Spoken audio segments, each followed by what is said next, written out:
And good evening, ladies and gentlemen. How are you guys doing on this fine evening? Welcome to another evening of Foundations of Stocks and Options. Tonight we are getting into level 2. So I want to welcome you to level 2. Those of you who've never been to a level 2, congratulations, you have made it. I know this was your big journey in life, right? If only you could make it to level 2. So, welcome to level 2 of Foundations of Stocks and Options. It's level 2, class 1, and tonight we're going to be talking about the technical trader. So, Ron was asking me before class, he said, "This is your first time to teach the new level 2, right?" And I said, "Yes," and I'm convinced that tonight is either going to be really interesting or exceptionally boring. So, obviously, I'm hoping it will be exceptionally interesting. But with a name like the Technical Trader, boy, it casts some doubts every once in a while, right? Here's our agenda for the day. We're going to talk about the technical approach to trading. We're going to discuss Dow theory, and we're going to get into the steps of confirmation. And before I get into the technical approach, I might actually do just a brief moment of kind of setup for all of level 2. One of the big changes, those of you who have been through Foundations of Stocks and Options level 1, 2, and 3 before, one of the big changes you're going to find here in the new program, level 1, as we completed that, how many of you felt like you had at least a substance that could be a complete trading plan? I'm hoping that that's what you felt. That was the intention. Level 1 was very introductory, but a little bit of a complete trading plan. So you guys can, while we're going through and we're building out and you're getting all your advanced information, what I want you to do is I want you guys to be able to go into your virtual accounts and actually stand a real shot at making some money in your virtual trades. And, hopefully that will encourage you along the journey, because it is not necessarily a short journey. Anytime you commit 3 months of your life to learning something, obviously that's not the shortest journey. Who was it? Oh, never mind. I'm getting off in tangents there. Anyway, so what I'm telling you about the format here, level 1 was really an introduction and kind of setting your basic overview for a complete simplistic trading plan. Level 2 is really the nerdy stuff. And when I say the nerdy stuff, I'm talking about the technical analysis. And this is really the nuts and bolts of the inner workings of analysis. And that's really what all of level 2 is going to be. We're going to be going through the technical trader tonight, the technical approach to trading. Then we're going to be getting into chart patterns and candlestick patterns and indicators over the next month together. And so that will all be, mixed in here and packed into level 2. Then when we get into level 3, that'll get into more of the psychology, more of the application, the trading plans, additional strategies and whatnot. So that's the way that everything is laying out. And hopefully that makes perfect sense to you. So let's get into the technical approach to trading. And that's why I said that tonight will be either exceptionally interesting or exceptionally boring. I think it'll be exceptionally interesting, but I'm just that way. I'm a nerd sometimes. My wife, sometimes it's hysterical. Sometimes she thinks I'm really cool, and sometimes she says, "You are such a nerd." So I don't know how to take that. How would you guys take that if your wife told you that you were really cool and a nerd? That would just be a little bit painful, right? Slightly painful? Well, let's talk about this technical approach to trading. To start this discussion off, I want to draw some comparisons between the fundamental trader, the fundamental analyst, and the technical analyst. The fundamental analyst focuses on statistics and the estimated value of a stock based on those statistics. This is one of the biggest challenges that I face in the re-education of our students, because the popular culture suggests that fundamentals are the driving force of the market. Now, I can understand why they would say that in their minds. And when I say their minds, I'm talking about popular culture's mind. In their minds, and especially in the academic circles, it appears that the fundamental argument has a better argument. The core idea of a fundamental trader is we're going to study all these numbers of the business. We're going to pack it all together. This is what the stock should be worth. If it's not trading at that value, we'll buy it, and eventually it'll come up to that value. That is the idea of the fundamental trader. So they're going to focus on the statistics and what we call the estimated value or the intrinsic value of a company. And based on that information, they're going to be buying the company. Now, the technical trader is going to be focused, never looking at any of that stuff, but rather focused on the price action of the market itself. Taking the daily ticker, whatever the daily ticker information is, looking at that price action, and anticipating future price action based on historical price action. And so tonight, this is going to be the core discussion that we're going to get into. What is the core theory of a technical trader? Why did technical traders believe the way they do? And at the end of the night, if you decide that you still want to be a fundamental trader, by golly, I don't care. I love you just the same. I just think that in the end of the day, for me personally, technicals are the way to go. So let's kind of draw some of this out. As we look at the fundamental statistical approach, a fundamental trader is going to look at two core statistical data sets. One is your company statistics, and the other set is going to be your broad economic statistics. Okay? So as we look at the core company statistics, these are going to be things like your profit and loss statements, your balance sheet, dividend history. They may get into some of the policies of the company. They may get into sales data. They're probably going to look at management, competition, sector analysis, basically everything that has to do with what one would consider the core fundamentals of a company. These are the kind of statistics that fundamental traders are going to look at. Now, I would just like to ask a quick question. How many of you can raise your hand tonight? And of course, since we're in a virtual classroom, I can't see you. So just type it in there. How many of you have been guilty? How many of you have taken lots and lots of your time to look up the company's statistics, to read about the profit and loss, to read about the balance sheets, the dividends, and all the information that go into core fundamental data? How many of you can say, yep, I have done that? And I guess my question is, how does it work in the end for you? Tom says, I've done that. And Mike says, I'm just going to read a few of these, but Mike says, I tried it and failed miserably. I'm guilty, says David. It took me too much time. Many of you have written in here, it's so boring, says Dan. That's absolutely right. All right, well, here's the reality. It is boring, in my opinion. It takes an exceptional amount of time, and that's just studying one company. Now, a fundamental trader, a core fundamental trader, doesn't just study one company. They go broader, and they get into not just the sector analysis, and they say, okay, well, here's my company. Let's say we're looking at Sears. So they might do all this statistical research on Sears, and then they say, well, let's go to the broader retail sector. Then they do the same kind of analysis on the retail sector. And then they're going to go even bigger, and they're going to go into what we would refer to as broad economic statistics or macro pictures. Okay, so this is going to get into Federal Reserve policy. What's the overall economy doing? How do the world markets respond? Maybe they're considering what political influences will affect the market. Anything that, in their opinion, could affect what we would refer to as the macro scale, the big picture, the fundamental trader is, in some way, shape, or form, most likely going to be concerned about it. Is it any wonder that so many people that are trading the market are thoroughly confused? I would suggest the answer is no. More importantly, is it any wonder that the majority of market participants have a core belief that says something like, air quotes, I'm using my hands here, my little air quotes. Is it any wonder that people would have a core belief that would say it's so complicated to trade the market that I'm just going to pay somebody else to do it? And of course, I believe the answer is no. It's not complicated. It's not a wonder at all, because whenever you look at the fundamental argument, it gets exceptionally complicated. You're constantly rebuilding an analysis structure. You're spending hours and hours doing research, and at the end of the day, if you do come to a conclusive assumption of what the price should be, by the time you come to that conclusion, all the data has changed and you have to refigure everything. That's why you have companies around the world that have huge research teams doing fundamental analysis to try to get all the information disseminated quickly enough that they can actually trade on it. No wonder people are frustrated. Now, let's take that assumption of the fundamental trader and understand that after somebody has actually gone through and evaluated all those components, and to be completely honest, they may have evaluated more than what you're seeing here. I've just written out some of them. But once a person has evaluated all these components, if the stock is selling below that current appraised price, then what are you going to say? The market is undervalued, and so you need to buy the market. If you're, let me just kind of say that more succinctly because I kind of spaced it out. If a stock is trading below your estimated price, then it's a good deal, right? Because you've estimated based on your statistics that this is going to be a good deal at, let's say your estimated value should be 100, but the stock's trading at 85. And you're going to say, well, that stock has got built-in value. It should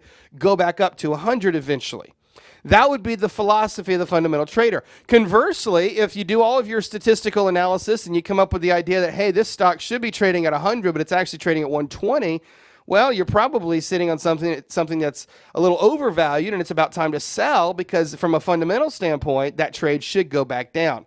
That's the fundamental philosophy. Now let's look at the technical philosophy and how we would approach it. A technical analyst would study the action of the market itself. We're not looking at the fundamental statistics.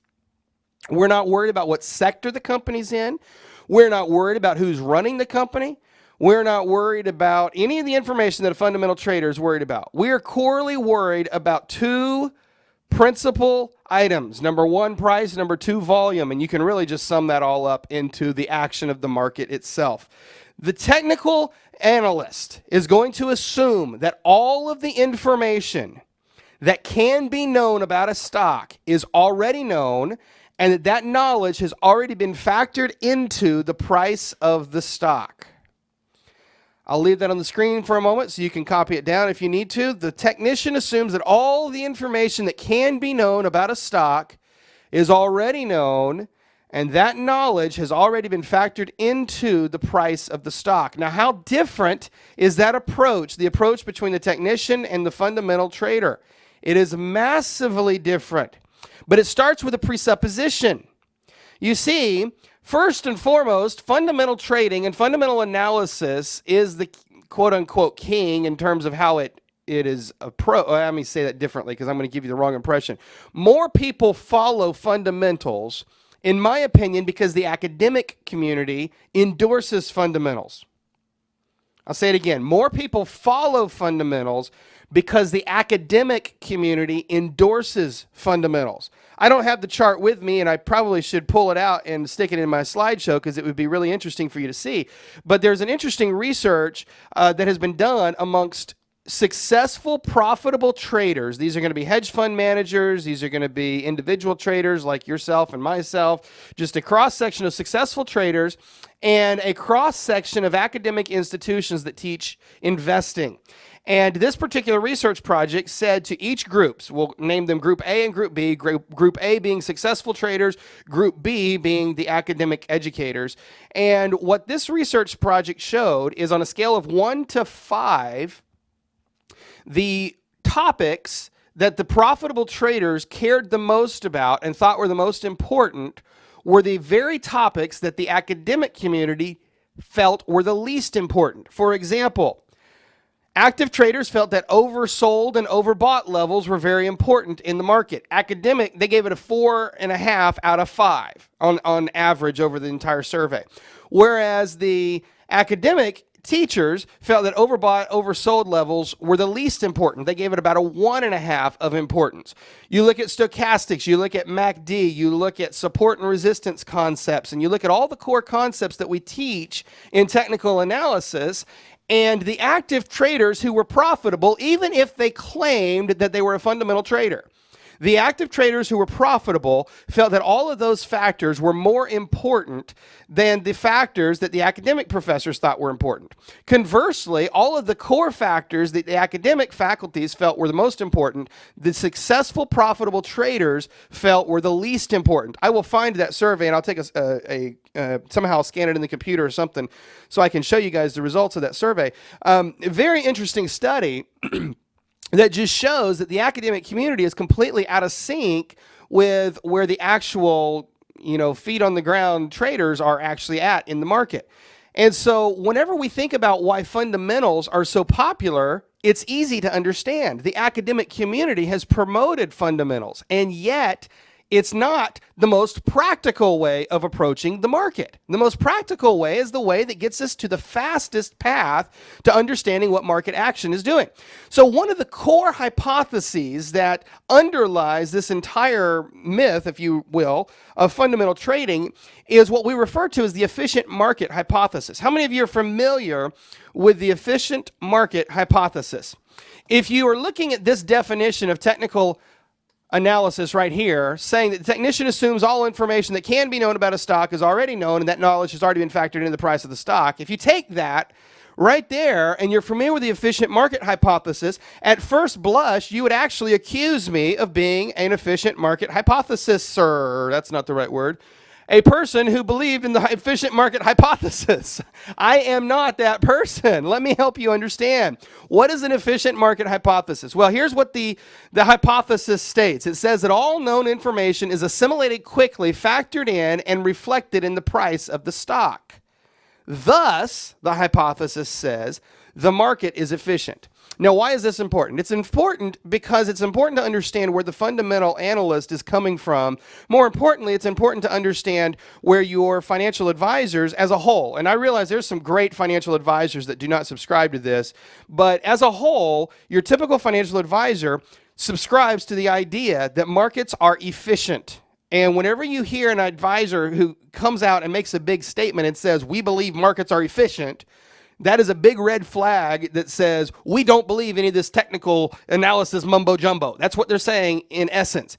Because whenever you state that the market is efficient, you're essentially stating that you cannot beat the market by understanding market price action. What you're saying is you're saying that all of the news and all of the information as it relates to the market gets assimilated in the market, and you can't know it unless you're an insider trader and blah, blah, blah. It's basically a cop-out, in my opinion. It's an excuse for people who can't figure out the market. That's my personal opinion on that, okay? However, the efficient market hypothesis forms the foundation of a lot of the fundamental perspectives. So the fundamental perspective says if you can determine what the efficient price should be, the core value, if you can figure out what the core value should be, and you can find a stock that's trading undervalued, then you buy that stock and it will come back up to fair value.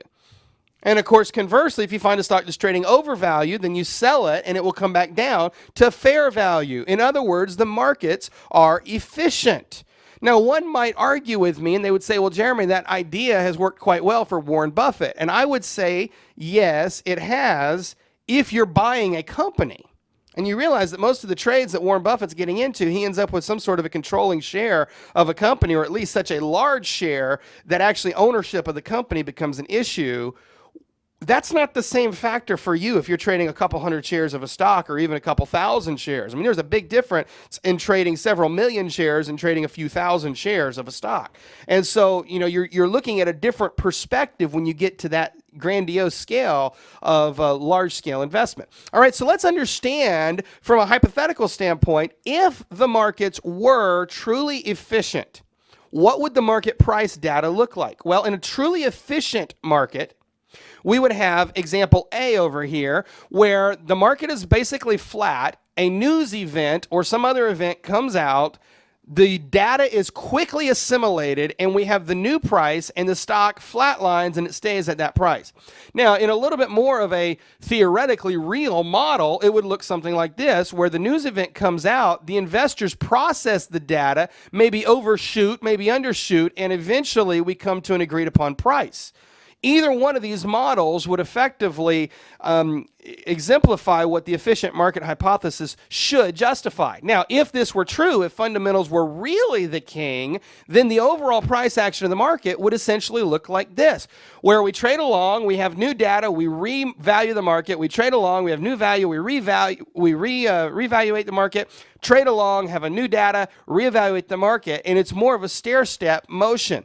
That's not reality. Every one of you who's ever taken the time to look at a chart knows that this orange line reflects much more greatly and more accurately the reality of how price action looks. And so the question then becomes, if the markets are not efficient, then what is driving the price of the stock? And that's what we're going to deal with tonight, because that's really the core of what technical analysis is all about. Technical analysis moves beyond the efficient market hypothesis. We might assume that initially all known information is summarized in the price of the stock, but then we go beyond that, and the technician studies the emotion as it's related to the market. Okay, so to kind of summarize all this, in my opinion, which I believe my opinion is 110% correct, in my opinion, the efficient market hypothesis falsely assumes that all market participants not only know all of the known market information. See, this is one of the assumptions. One of the assumptions is that everybody knows the information. Okay, so number one, we have to assume that everybody has the same information and they've all processed it. But not only have they all processed it, but they've also reacted in the identical fashion to that information and to its relationship to the price. So you can see why markets, in my opinion, can't be efficient. There's no way they can be efficient because you can put 50 people in a room and you'll have at least 40 different opinions on what should happen to the price action of a stock based on a certain piece of information. If you don't believe me, listen to talk radio for an afternoon and listen to what all the various callers call in and their opinions of how certain political events will affect the world. Well, just imagine you have millions of investors around the world having the same types of opinions about what specific market information would do to a stock. How important is this? That's why you hear on CNBC, whenever some news comes out, people will say, well, how much is this news worth? Well, it's probably not worth anything, to be completely honest. It's worth whatever value people give the news. But one person might give it a whole lot of value. Joe may, for example, think that it's going to drive the market exceptionally high, whereas Oscar's sitting here saying, well, there's no way it's going to go that high. So what a technician does is a technician recognizes that markets continue to react and they behave irrationally despite this assumption that all known information is already known. The efficient hypothesis says that because all the information is known, everybody will react the same way and the markets will become efficient. Whereas the technician says, no, markets are efficient in the sense that they know all of the information, but no, they are not efficient because what the fundamentals fail to do is fundamentals fail to capture human emotion, and human emotion ultimately drives the price of the stock. So the question is, if markets are not efficient, then what could possibly be the driving force behind increased supply and demand, which ultimately causes the price of the stock to rise or to fall? And since John is sitting here writing in his massive aha, John, please tell me, what do you think it could be? If the markets are not efficient, then what could be the driving force behind supply and demand, thus driving the increase and the decrease in stock prices? Anybody else care to share it with me? You guys can all type it in here, even though I chose to pick on John because he was having some aha. And the answer is, some of you said emotion, some of you said sentiment, and some of you said speculation. You're all hitting basically around the same idea. The answer is speculation. If you care to say sentiment, you care to say emotion, that's fine. It's all basically the same idea. How people feel about the market is really the determining price. And the difference in the technician and the fundamental trader is the fundamental trader lives, in my opinion, under the false belief that they can run all the statistics, determine the true value of the company, and if they buy in relative to where the true value is, where they think it's going to go, then they're going to be profitable over time. That's the fundamental trader's perspective. As a technician, I feel like the fundamental trader is skipping the very most important fact of the market. Markets are efficient. Before you ever begin, markets are efficient. They've already factored in all the news and all the information. However, they are not efficient because you cannot put a statistic on the concept of speculation. How can someone possibly statistically predict what speculators are going to feel, think, or believe about the market? And that, of course, leads to another market hypothesis, which we're not going to get into tonight, but that other market hypothesis that many fundamentals believe is what we would call a random hypothesis, or a lot of you may have heard of the book, Random Walk Down Wall Street. And the idea of the random hypothesis is, yes, markets are not efficient, and so because markets are not efficient, there's no way that we can ever figure out the real value of the stock. Speculators are going to drive it, and there's no logic to that. Well, if markets were truly random, then statistically speaking, the market never would have sold off in 1987 by 20%, certainly not after having sold off by about an additional 10% in the several days leading up to that. In fact, the statistical odds, not that anybody asked, but the statistical odds were something like 1 in 520 million that event would have occurred. And yet, if you go back and you study that event, or you study any other panic in U.S. market history, you notice the same thing that we study in this class. You notice in every one of those situations that predictable market behavior did occur. Statistically speaking, the randomness could not have occurred. But if you look at the predictable market through the eyes of the technician, technician, you can say, yes, everything was set up, the emotion was set up, the sentiment was set up, the trigger happened, the trend reversed, the crash ensued, the panic played out just like human beings behave normally, and they traded to the location where normal, rational human beings would have traded, because suddenly you got to that price point where everybody said, dang, that's a really good buy. Thus, the technician has at their disposal the core information that every trader should have. Now, why does every trader not look at it? I do not know. But every trader should look at the information that I'm teaching you here in the world of technical analysis, because the technician is the only analyst that looks at the front line of market price action and says, based on price action, this is what the market sentiment is telling me, this is what the trading behavior is telling me, and I'm going to assume that all the fundamentals have already been factored in. The only thing that they're not looking at is the technical aspect. Therefore, I'm going to look at the technical aspect. I'm going to look at this emotion. I'm going to look at the human behavior. And then the real study of the market becomes a behavioral finance issue, not a statistical finance issue. And once you start looking at the behavioral finance, you realize that you have an edge in the market, because the majority of market players don't look at it. And even if they did look at it, it would just become a self-fulfilling prophecy. And so that's my general take on technical analysis versus fundamentals. And that's why I sit here and I don't even look at fundamentals. Now, some people think I'm crazy for not looking at fundamentals. We're actually going to look at a quote from somebody here in a moment who's a fundamental trader, and I'm going to draw some parallels. But the point is, a lot of people think I'm crazy for not looking at fundamentals, and I personally don't care if you do or not. You're not going to hurt my feelings if you do. I just personally have found that it does not help me one bit. Instead, it makes me feel overwhelmed. I feel tired. I feel bored, and I don't make any additional money with it, so why should I waste my time? That's the way that I see it, but that's just me. So you guys can decide what it's worth for you. What the evidence would suggest, if I can get my slides to move forward, the evidence would suggest that markets are anything but efficient. Rather, they are completely determined by the irrational optimism or pessimism of the individual trader, which leads the trader to buy or sell, respectively, also known as human emotion and speculation. So, how many of you say, that makes sense to me? Hopefully that makes sense to you. Now, I want to introduce you guys. I'm not sure if any of you guys are familiar with a man named Jack Schwager. Jack Schwager is a fund manager, and he's been around the world of trading for many, many years. He wrote a book in the 1980s, late 80s, by the name of Market Wizards. And if you've never read the Market Wizards book and you just want an extra book to read, it's a really great book. He's got several books now in the Market Wizards series. And one that I picked up, this is a new one he's got out, Hedge Fund Market Wizards. I really appreciate these books because it gives you insight into the psychology of successful traders. And so the Market Wizards series, in my opinion, is an excellent series of books. Everybody who is needing something else to read would probably benefit greatly from any of the books in the Market Wizards series.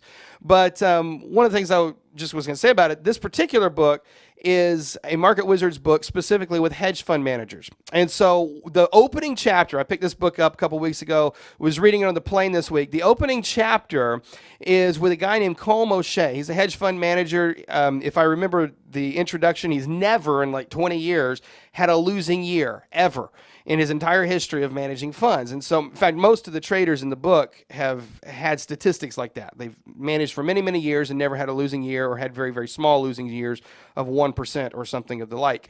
And so as I was reading through this, I was fascinated because O'Shea considers himself a fundamental trader. And he's very adamant that he's a fundamental trader, that all of his trading decisions come down from a fundamental standpoint. And yet, he doesn't make his timing decisions based on fundamentals. So let me read you part of the book here. Schwager says, so, quote, you're a macro trader. You see the problem. How do you play it? O'Shea says, I don't. In other words, he doesn't play the trade. He says that's why it's a bit of a distraction. Now look at this. Here's a fundamental trader admitting that fundamental trading is a distraction. The fundamentals become the distraction for him. That's what he's just confessed here. So Schwager says, you don't because the timing is so uncertain.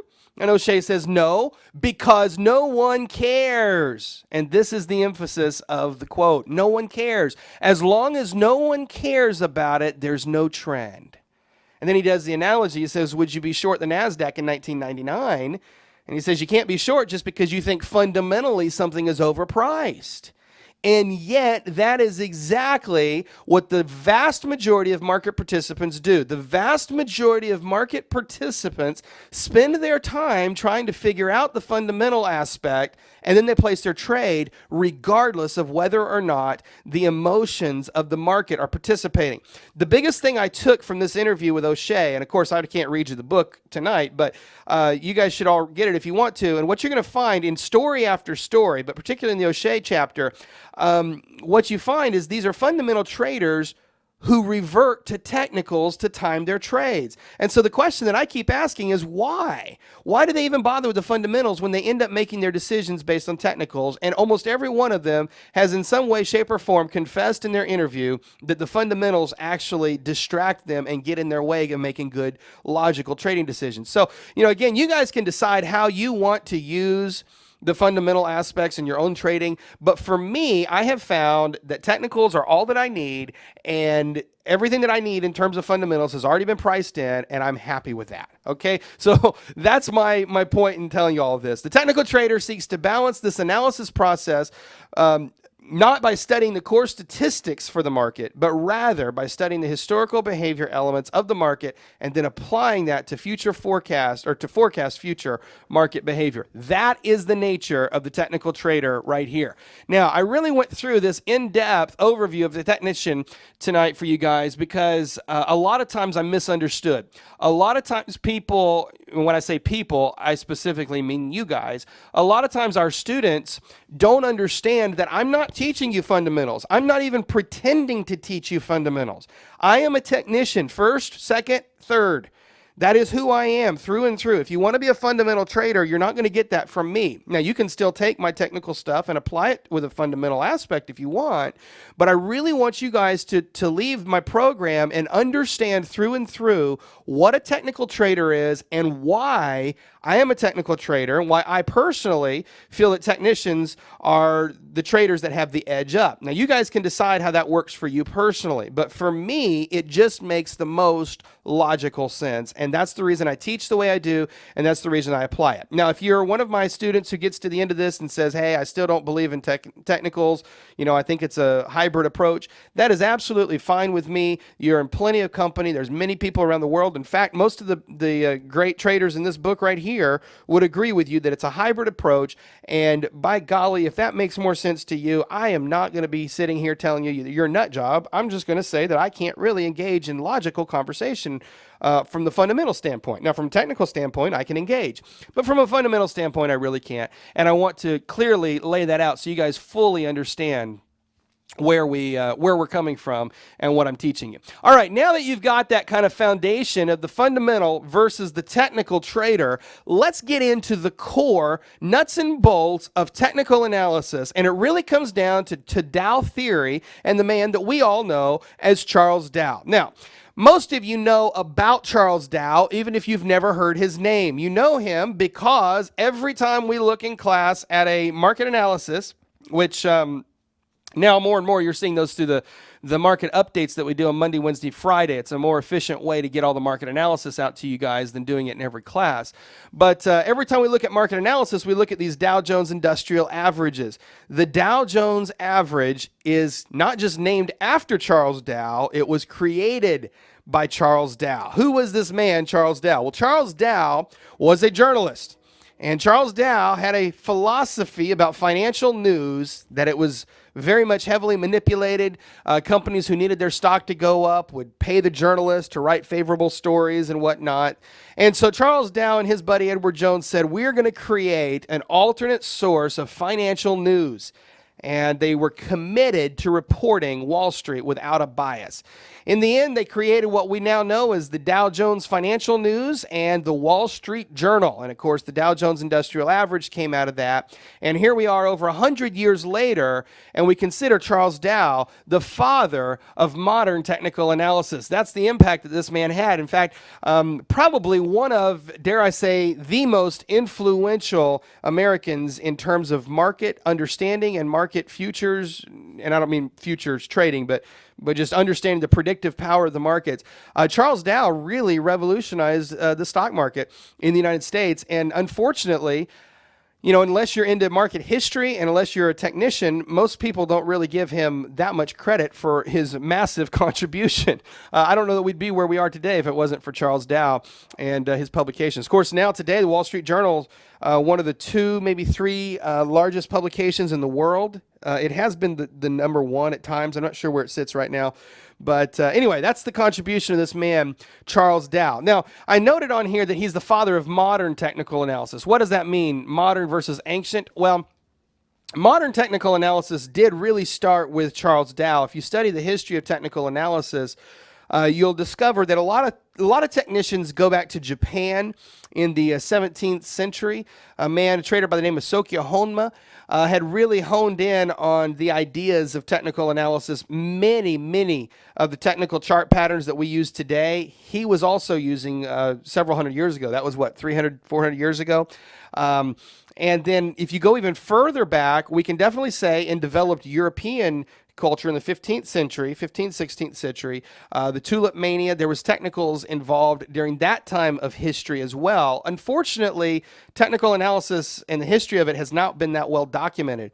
And so the first person that we have very, very clear roots to the lineage of what was going on in the world of technicians and technical analysis come down to Charles Dow. And so as a chartist, somebody who sits here and charts stocks and follows the charts and everything, a lot of times we really come back to Charles Dow and say he's the father of it. He's the person that started putting the averages together, the industrial average, the transport average, and making the idea of following these charts very, in modern words, we would call it sticky.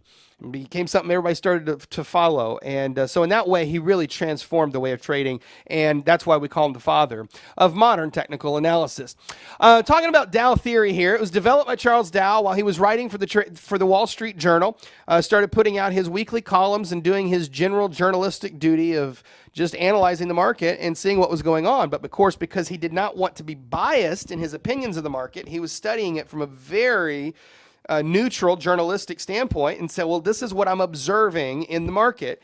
And in that process of observation, he started to write these articles that became known eventually as Dow theory. Now, the next person who succeeded Charles Dow at the Wall Street Journal was a man named William Hamilton. Charles Dow himself never called his writings Dow theory. He never even called it a theory in as much as of what it is, but he just said, you know, these are my writings, these are my observations of the market. William Hamilton was the man who came along right after him, basically compiled all of those works together, started publishing them. His great book was called The Stock Market Barometer, where he really compiled the Dow theory together. And then that was followed by a man named Robert Ray.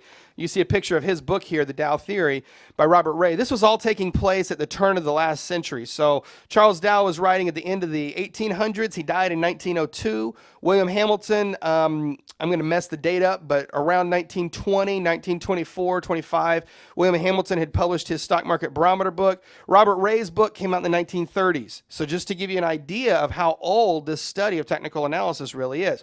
Now, when we look at Dow theory, there are 6 core principles of Dow theory. And interestingly enough, these core principles are just as valid today as they were over 100 years ago. And for the most part, without knowing it, you are all, if you're followers of what I teach you, you are all adhering to these 6 core principles on a constant basis. So let's look at these 6 core principles. Here we go.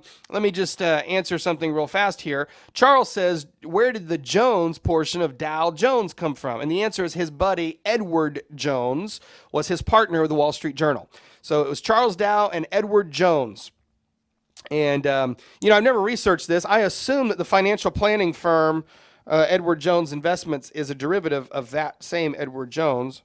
I would assume that. Never studied it to find out, but I would assume that. All right, here are the 6 principles or the 6 tenets of Dow theory. Number 1, the price discounts everything. These should be in your notebook, so I'm going to go quickly because I'm also going to expand on these. Number 1, the price discounts everything. Number 2, the market has 3 trends. Number 3, the trends have 3 phases. Number 4, the averages must confirm each other. Number 5, volume must confirm the trend. And number 6, a trend is assumed to be in effect until it has given definite signals that it has, in fact, reversed. So let's break each one of these down. Number 1, the price discounts everything. What does this mean? It means, effectively, what we just discussed with the efficient market hypothesis. It effectively means that all known information that can be known has already been factored in.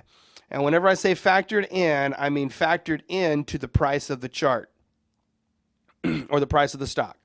So all known information that can be known has already been factored in. Therefore, the only remaining influence on the stock price is human emotion, or what we discussed tonight as speculation or sentiment.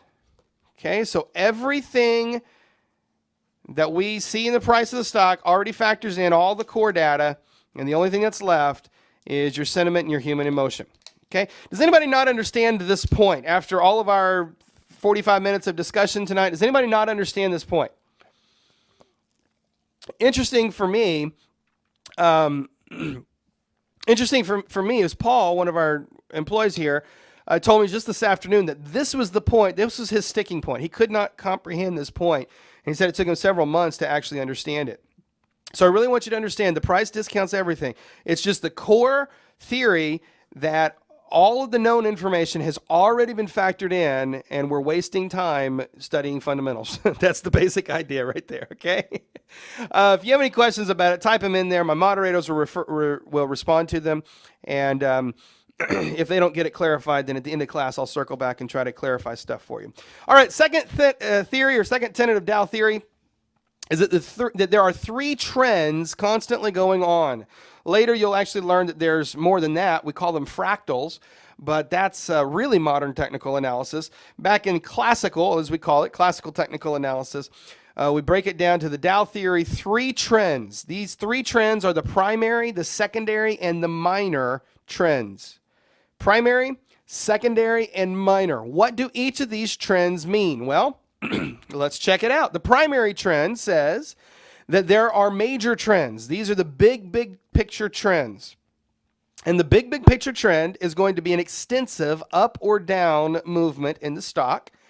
It's going to generally be at least 1 year or more in its time. And it's usually going to result in a move up or down of at least 20%. Now, other people would say that it's got to be a move of at least 30%. And many people would say that the average move is a 50% corrective move in order for it to be a primary trend. But the general rule of thumb is that it's a 20% rule, even though very often it's much more than that, with 30% and 50% and 60% retracements being very common. Of course, those of you who know anything about Fibonacci's know that those are Fibonacci retracements as well, the 30, the 50, and the 60. All right, so the primary trend, big picture trend. Now, the secondary trend is going to be what we refer to as an intermediate level trend.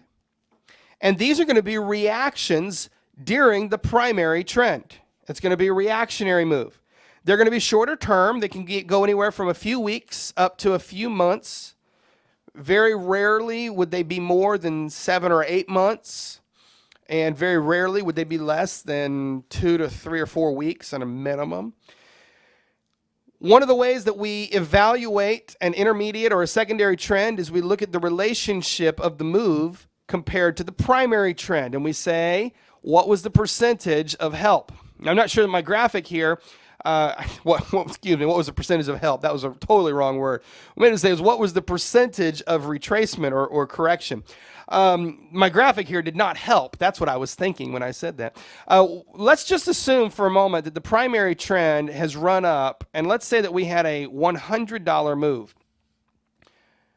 A corrective move inside that trend could be anywhere from 30%, which would be $30, all the way down to 100%. Now, Charles Dow didn't actually put that particular limitation on it. He would have said that it needed to be a 30% corrective move in order for it to qualify as an intermediate move.